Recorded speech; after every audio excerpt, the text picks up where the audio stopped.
Boa noite, senhores. Essa é uma produção independente, adaptada e amadora do Sindicato do Ócio. O Sindicato do Ócio é uma confraria de amigos, aonde nós exercemos o ócio físico, mas é proibido o ócio mental.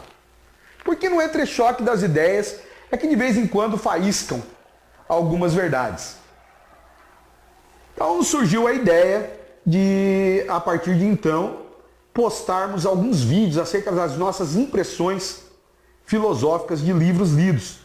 Será ministrada aqui algumas impressões acerca de vários filósofos, Giovanni Pico de La Mirandola, Tommaso de Campanella, Baruch Spinoza e vários outros. Pois bem, só que o primeiro, e que a mim coube discorrer sobre, será René Descartes e a sua principal obra, que é o Discurso do Método. Discurso do Método de René Descartes. Essa obra inaugura essa série dada a sua importância. René é o pai da filosofia moderna. Assim como Cristo divide as eras em antes e depois de Cristo, René divide a filosofia em antes e depois de René.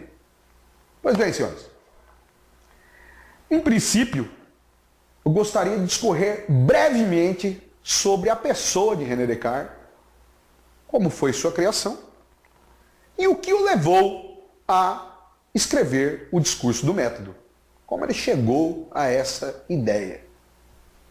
Esse vídeo será feito em 5 etapas, esta é a etapa prefacial. Depois nós vamos adentrar ponto a ponto do seu pensamento. Fiquem tranquilos, filosofia, ao contrário do que se imagina, não é coisa para intelectual, é coisa para quem decide pensar. Simples. René Descartes ficou órfão logo após o seu nascimento, órfão de mãe logo após o seu nascimento. Sua mãe foi acometida de tuberculose e veio a falecer quando ele ainda tinha dias de nascido. Assim, a sua criação ficou a cargo de uma tutora, encomendada por seu pai. Essa criança cresceu com estigma de tuberculoso. Achava-se que ele havia herdado a tuberculose de sua mãe. Por conta desse estigma, René foi privado de crescer e ter uma infância normal. René não brincava com as demais crianças. René não frequentava parques. René não fazia as brincadeiras que as crianças demais faziam. A fim de compensar a inatividade do corpo, foi dada a árdua tarefa a essa criança do exercício de seu espírito, do exercício da sua intelecção. Aos 16 anos de idade, René é enviado a Paris a fim de estudar na Escola dos Jesuítas, Colégio dos Jesuítas, colégio de maior prestígio de Paris à época, porque depois veio a ser superado pela Escola Politécnica de Paris, onde estudaram nomes como Francisco Solano Lopes e o próprio Napoleão. Pois bem, senhores, essa chegada de René a Paris, a fim de estudar no Colégio dos Jesuítas, não foi tão tranquila como pretendia seu pai. Porque René, ao chegar em Paris, levou-se por amizades que, trabalhando com termos chulos, seriam amizades impróprias, más amizades. Enveredou assim pelo caminho das bebedices, da jogatina, dos jantares caros e dos gastos com mulheres. Ou seja, uma vida totalmente voluptuosa. Contudo, como era predestinado a ser quem foi, algum momento após ter iniciado essa vida imprópria para a sua formação, René retoma a sua consciência, descobre-se saudável, descobre que não tinha tuberculose alguma, e passa ao exercício do corpo físico. Corridas, levantamento de halteres, etc. e tal. Ao ponto de, em 1619, chegar a se alistar no exército. E teve, portanto, uma carreira militar. Uma carreira militar que o castrava do ponto de vista intelectual. E, portanto, foi rejeitada. René retoma, então, os seus estudos. Mas desta vez, o seu foco, que anteriormente era o estudo da poesia, o estudo das letras, estudo da retórica e da eloquência, a ele passa a ser desestimulante. Porque ele chega à conclusão de que tais coisas não decorrem de estudo, mas sim são dons do Espírito. E que era possível que o homem, que ainda que falasse o mais baixo bretão, conseguisse desenvolver habilidades nessas áreas. Decepcionado com isso, René decide reformular seu pensamento e voltar-se para o estudo profundo da filosofia. René, então, começa pela análise dos costumes da época. E lhe parece que só seria possível considerar os costumes, considerar o que era certo ou errado, a partir do momento que ele viajasse por vários lugares, conhecesse várias culturas e povos. E assim fez. Chegou ao ponto de dizer que se sentia um estrangeiro em seu próprio país, de tantas viagens que fizeram. É bem aí que surge, é bem nesse momento que começa a brotar em sua mente o discurso do método. Ainda não haviam cessado as guerras da Alemanha, eu me reporto à Guerra dos 30 Anos. René foi então assistir à coroação do imperador da Germânia. Porém, quando voltava da coroação, foi detido pelo inverno severo da Alemanha, ficou abrigado em um quartel militar, onde dispunha de um quarto quente, tempo suficiente e nenhuma paixão que lhe retirasse o raciocínio. Esse foi o ambiente no qual o discurso do método surgiu. Pois bem, com esse cenário já desenhado, ou seja, um quarto quente, tempo à disposição e nenhuma paixão que o prendia, esse cidadão fez o quê? Foi pensar, revelando assim a sua natureza humana, de pensador. Pois bem, a primeira conclusão que René faz em seu livro é que todos os homens, independente de onde nascem e de classes sociais, são dotados de bom senso. E que nenhum tem bom senso maior do que o outro. Porém, contraditoriamente, depois, dentro do seu livro, dentro das suas máximas, ele revela a existência de espíritos elevados, de homens de espírito elevado. Ele diz assim: eu vivo numa era de homens de espírito elevado. Dessa forma, na verdade, o que ele queria dizer é que existe sim pessoas com um senso muito mais aguçado do que as outras pessoas. Então, senhores, o primeiro pensamento de René Descartes foi o seguinte: ele imaginou um edifício, imaginou um prédio.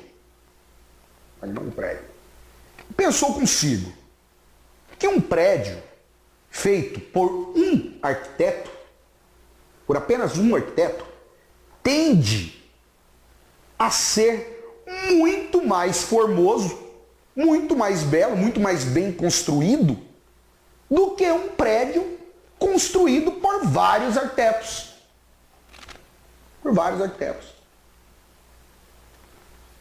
Num segundo plano, ele diz que uma cidade projetada também tende a ser mais cômoda do que aquela que cresce ao descaso do aumento da densidade demográfica. Por fim, faz referência a Esparta. Diz que Esparta floresceu graças à sua legislação. Não porque fosse uma boa legislação, considera inclusive que tal legislação em alguns pontos era contrária aos bons costumes, mas por ser produto de uma só mão. Ocorreu-lhe então um pensamento e ele abstraiu tais circunstâncias à formação do raciocínio humano, à formação das convicções humanas, à formação das impressões humanas sobre o que é verdade e o que é mentira. Pois bem, imaginou ele, ora, o nosso aprendizado, nada mais é do que o produto de vários preceptores que tivemos durante a vida. Vários professores que tivemos durante a vida.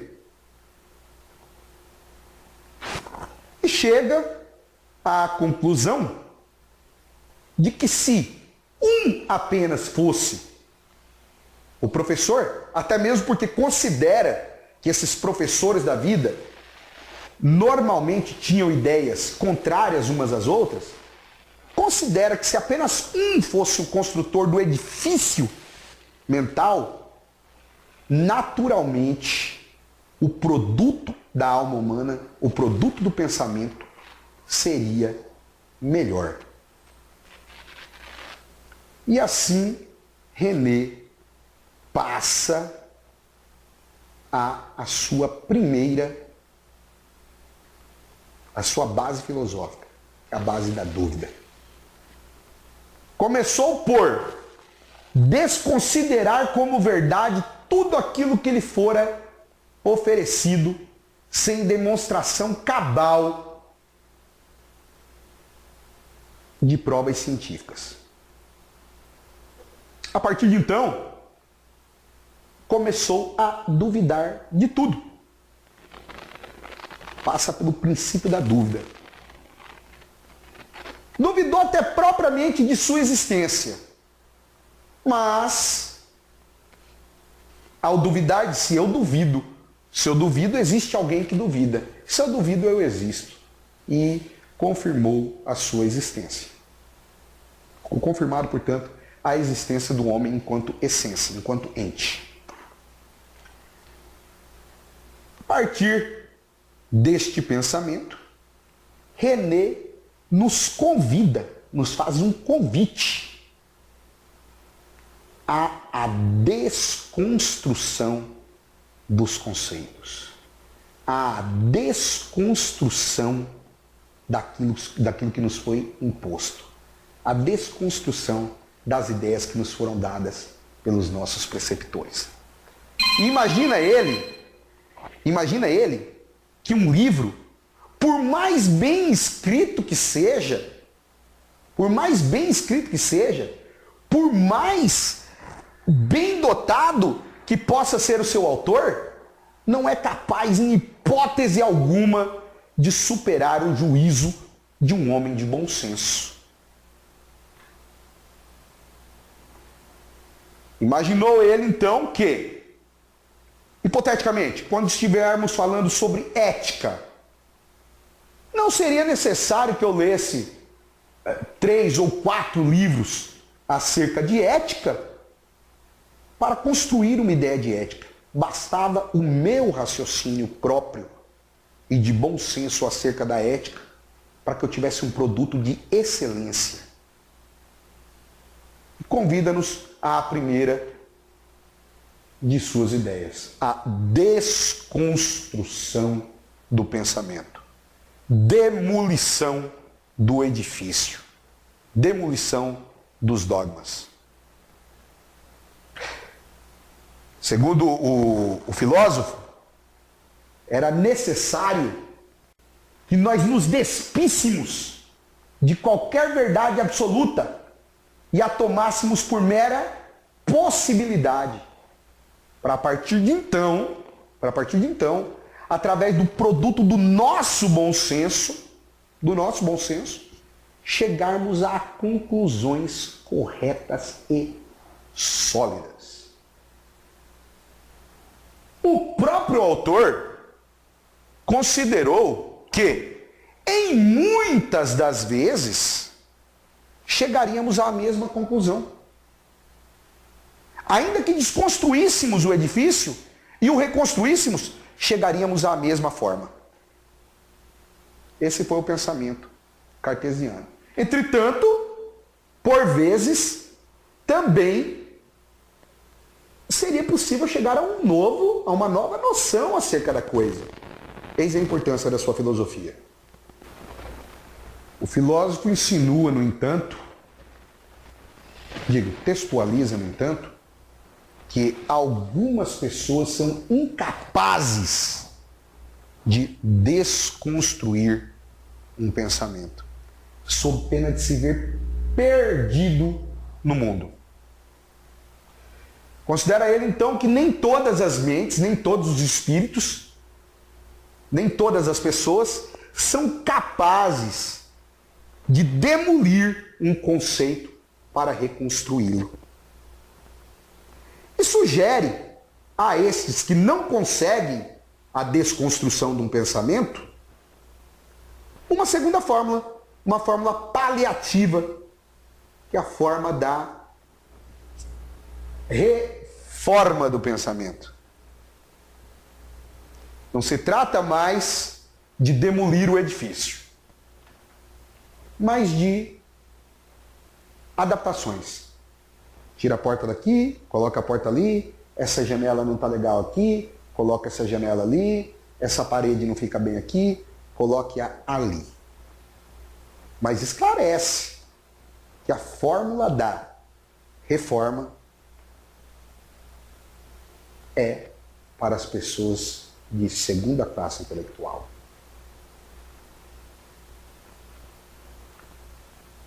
Segundo o filósofo, pessoas com baixo grau de intelecção, ao desconstruir suas ideias, ficariam sem nenhuma. Então que esse procedimento seria ousado demais para essas pessoas. Então que essas admitissem sua impotência para a desconstrução e passassem a reforma do pensamento. Reforma do pensamento. Ou seja, não toma aquilo como absoluta mentira, como absoluta dúvida, entretanto passa a fazer ponderações pontuais acerca dos institutos, acerca das coisas. Ao falar tal questão, René nada mais fez do que desmoralizar toda a classe filosófica anterior a ele. Porque o processo da reforma do pensamento, esse procedimento era o procedimento adotado por todos os filósofos que o antecediam. Todos, sem exceção. Procedimento de reforma do pensamento. E diz aos terceiros, sem capacidade alguma cognitiva de desconstruir ou reformar seus pensamentos, que permaneçam na inércia. Porque o mundo não é dotado apenas de bons espíritos, mas também dos maus espíritos. Veja que eu não estou falando aqui no campo da espiritualidade propriamente dita. Estamos falando aqui de senso, de personalidade. Essa é a ideia de René Descartes. A partir de então, ele passa a demonstrar como é a partir de que fez o seu processo de desconstrução dos seus pensamentos. divide tal percurso em 5 tópicos e demonstra cabalmente como é possível desconstruirmos os nossos pensamentos, as nossas impressões acerca de pessoas, coisas e etc. e tal, e reerguermos esse edifício a partir da base, por um só arquiteto, por um só artífice, por um só preceptor. E assevera que a partir daí nós temos um índice de consciência, um índice de qualidade filosófica maior. Esse vídeo se encerra por aqui. Os outros que seguem virão demonstrando o passo a passo da desconstrução e da reforma. Porque da inércia, senhores, basta não pensar. Boa noite.